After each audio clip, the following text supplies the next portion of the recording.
အမျိုးသမီးတွေရဲ့သွေးအမျိုးအစားကသူတို့ကိုယ်ဝန်ဆောင်နိုင်တဲ့အခွင့်အလမ်းကိုလွှမ်းမိုးနိုင်စွမ်းရှိတယ်ဆိုတာပထမဆုံးအကြိမ်သိပ္ပံပညာရှင်တွေကလေ့လာတွေ့ရှိခဲ့ပါတယ်။အမေရိကန်ပြည်ထောင်စုမှာဆေးပညာအကူအညီနဲ့သားသမီးရအောင်ကုသမှုခံယူနေကြတဲ့အမျိုးသမီး900ကျော်ကိုလေ့လာခဲ့တဲ့အရာအိုသွေးအမျိုးအစားအမျိုးသမီးတွေဟာကိုယ်ဝန်ဆောင်နိုင်ဖို့ပိုခက်ခဲတာတွေ့ရပါတယ်။အကြောင်းကတော့အိုသွေးပိုင်ရှင်အမျိုးသမီးတွေဟာမျိုးဥထုတ်နိုင်စွမ်းနည်းပါတဲ့အတွက်သတိအောင်နိုင်တဲ့အခွင့်အလမ်းလေးလျော့နေသွားလို့ဖြစ်ပါတယ်ရှင်။အမိုက်တဲ့မှာတပုတ်ကိုပြောပါဦးမယ်။တော်ရရှိမှာခင်ဗျာ။အမျိုးသမီးတွေသားသမီးရနိုင်ရေးဟာသွေးမျိုးစားပေါ်မှာမူတည်နေတယ်လို့လေ့လာချက်အသစ်တစ်ခုကဆိုပါတယ်။ဒီတော့နောက်ဒီလိုက်ဒီလေ့လာတွေ့ရှိချက်အကြောင်းအပြည့်စုံပြောပါလားဗျာ။ဟုတ်ပါတယ်ကိုချိုရေအမေရိကန်နိုင်ငံမှာသားသမီးရနိုင်မှုဆေးကုသခံနေကြတဲ့အမျိုးသမီး900ကျော်ကိုလေ့လာသုံးသပ်ရာကနေထွက်ပေါ်လာတဲ့ဒီတွေ့ရှိချက်အရဆိုရင်အိုသွေးအမျိုးအစားရှိသူအမျိုးသမီးတွေဟာ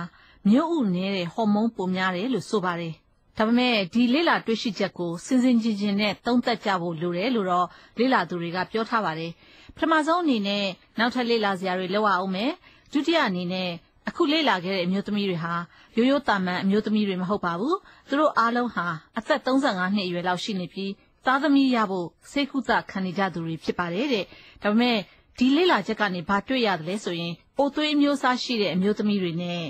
မျိုးဥနည်းတဲ့ဟော်မုန်းဆက်ဆက်နေတဲ့အချက်ပါပဲ။မျိုးဥအိတ်ကိုလှုံ့ဆော်ပေးတဲ့ FSH ဟော်မုန်းဟာမိရဲ့သွေးပေါ်ချိန်မှာမျိုးဥတွေလျော့နေမှုပမာဏကိုပိုများစေတယ်လို့တွေ့ရပါတယ်။အိုသွေးမျိုးအစားရှိတဲ့အမျိုးသမီးတွေမှာFSH ဟော်မုန်းပိုများနေပြီး A နဲ့ AB အမျိုးအစားရှိတဲ့အမျိုးသမီးတွေမှာတော့ FSH ဟော်မုန်းပိုနည်းတာတွေ့ရပါတယ်။ဒီလေ့လာချက်ကိုလုပ်ခဲ့တဲ့ New York မြို့ Albert Einstein ဆေးကောလိပ်က Dr. Edward Nijat ကအခုလိုရှင်းပြပါတယ်။ That is an interesting concept and certainly something that we could theorize about. On the flip side, women with blood type အခုလိုအမျိုးသမီးတွေရဲ့သွေးအမျိုးအစားပေါ်မှာမူတည်ပေမဲ့မျိုးဥအောင်နိုင်ရေးသားသမီးထွန်းကားနိုင်ရေးမှာတော့အသက်အရွယ်ကအဓိကအခန်းကဏ္ဍမှာရှိနေစေပဲလို့ Dr. Edward Nijat ကရှင်းပြသွားပါတယ်။အသက်35နှစ်လောက်ရောက်ပြီဆိုတာနဲ့အမျိုးသမီးတွေရဲ့မျိုးဥပမာဏဟာသိသိသာသာလျော့ကျသွားတယ်လို့ဆိုပါတယ်။ဒါပေမဲ့အမျိုးသမီးတဦးသားသမီးရနိုင်မှုမှာအသက်တင်မက